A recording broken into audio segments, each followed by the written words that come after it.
Imagine the Germans had built a weapon that could climb faster than any fighter in the sky during World War II. A glowing sphere of light that held its place beside an aircraft with steady, deliberate movement.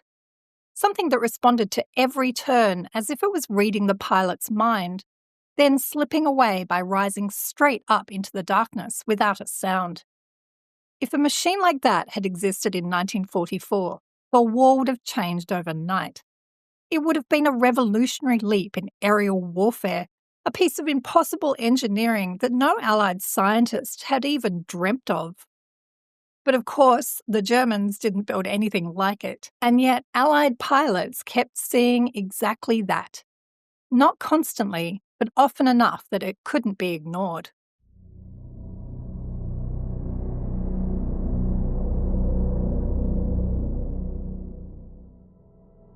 In this episode, we're going to take a deep dive into the Foo Fighters of the Second World War.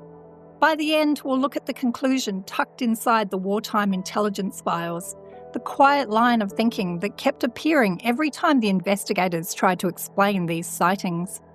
I've also added a cheeky Easter egg in as well to the video, so keep an eye out for it. And if you spot it, let me know in the comments below.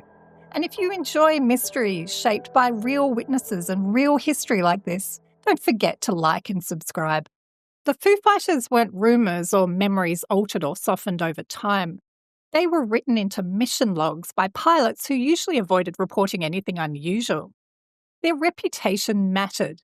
You didn't want to be remembered for describing something that didn't match any recognised threat. Pilots today say the same thing. Some moments they experience just never make it into the paperwork.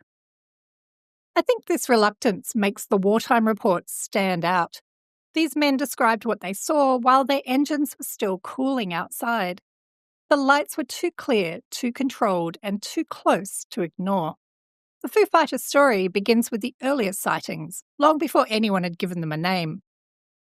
The first consistent reports came from RAF crews flying night patrols over Europe and the Mediterranean in 1942 and 1943. Pilots began describing lights that didn't belong to any known aircraft. One crew watched a pale glimmer rise beside them and settle in a place no light should have been. When the pilot changed course, the light held with them for a moment before sliding away into the night. Another crew flying near Sicily in 1943 described a bright white sphere rising from low altitude and easing into formation beside their wing. It held with unsettling steadiness, then vanished as though someone had switched it off. It was just one report, but the behaviour matched others appearing across the region. Now, these weren't panicked descriptions. They were short, measured accounts written by men trained to identify threats. By the winter of 1944, the phenomenon had peaked.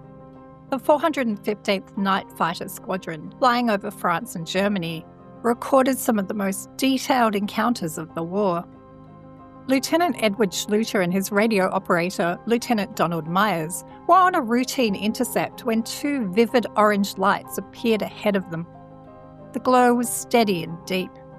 The lights kept perfect pace with the Beaufighter. When Schluter banked, they followed with the same smooth curve. Myers watched the radar stay blank. When Schluter tried to close the distance, the lights rose vertically and vanished into the cold sky. Another pilot from the squadron reported a deep red sphere holding position behind his aircraft with chilling precision. He dived, the sphere stayed with him as though tied to the flight path. After a long moment, it climbed away and disappeared. Another crew watched a cluster of orange lights rise from the ground in a quiet arc, merging into two bright spheres, drifting alongside them and fading into the night.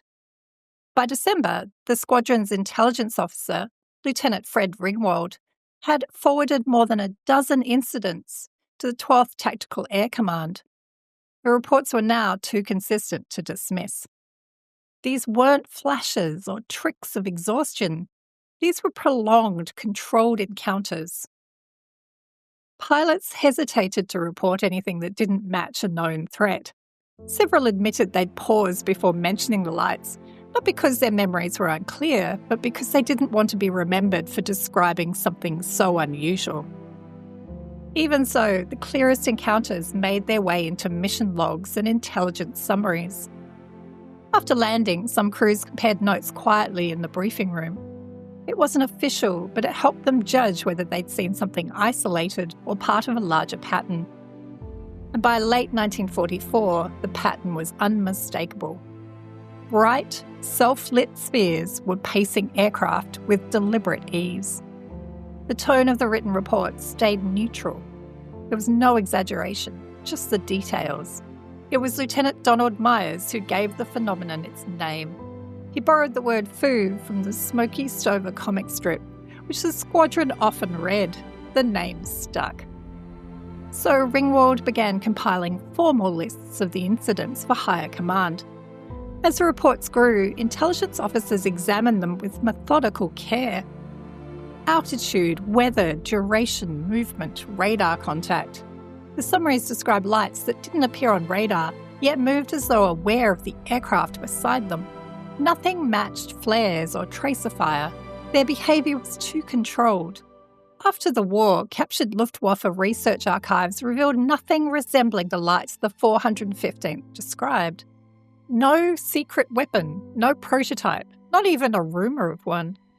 Then came the interrogations. When German pilots were questioned, some admitted they'd seen the same silent spheres. They hadn't reported them either, and a few answered with the equivalent of, "We always thought it was you guys." And several Allied pilots said the same thing. They always thought it was the Germans. Two air forces, each convinced the other had built the same impossible thing, and both were wrong. There were scattered reports from the Pacific theatre as well. Smaller glowing spheres pacing night bombers, though fewer and less detailed than the European cases.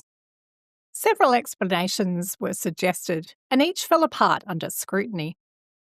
Ball lightning appears unpredictably and rarely lasts longer than a moment. The Foo Fighters stayed with the aircraft for minutes and moved with calm precision. St. Elmo's fire forms on the aircraft itself. It doesn't drift in open air or keep formation. Reflections don't merge, pace, or climb. And it wasn't the Germans. Their aircraft couldn't hover or rise vertically in 1944. Their most advanced jets were loud, aggressive machines, entirely unlike the silent, drifting spheres. Fatigue and stress can distort perception, but can't create consistent behaviour witnessed by separate crews. Post-war analysts also tried simpler answers, misidentified enemy aircraft, flares, or psychological warfare rumours. None of those matched the 415th best documented cases. Some researchers have suggested rare plasma events. Modern experiments show that glowing plasma spheres can form under specific electrical conditions. They can drift, pulse, and hold their shape. It's a really interesting idea, but it doesn't completely match the wartime reports.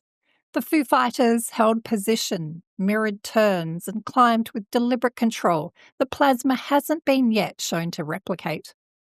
Of course, some people today would call these objects UFOs or UAPs, but that label only describes the mystery. It doesn't really explain it at all. The behaviour and the encounters didn't vanish after the war. On 17th of July 1957, an RB-47 flying over Mississippi and Louisiana was paced by an intense blue sphere.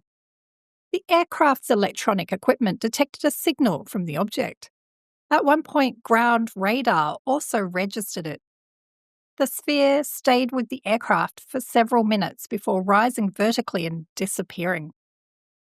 In 1976, over Tehran, Iranian F-4 pilots attempted to intercept an extremely bright object with flashing colours.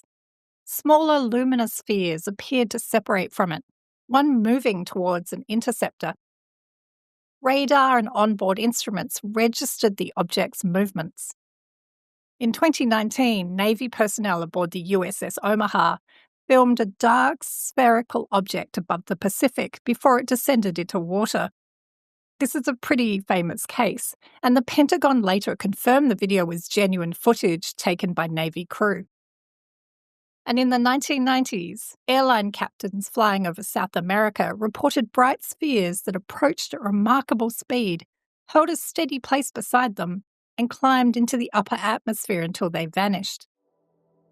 Different decades, different countries, the same quiet behaviour.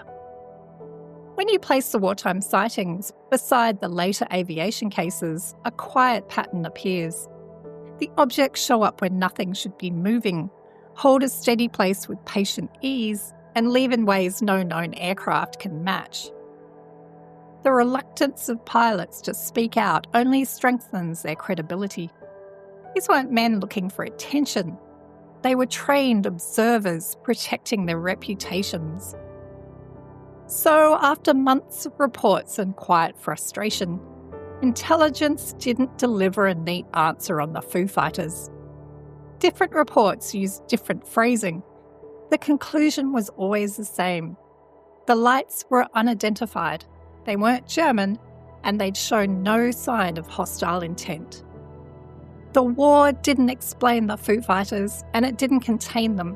Whatever they were, they simply moved through it, seen only by a few people who happened to be flying beside them. So what were the Foo Fighters? A natural phenomenon behaving with impossible calm, or something else passing through the Second World War and later decades without taking a side?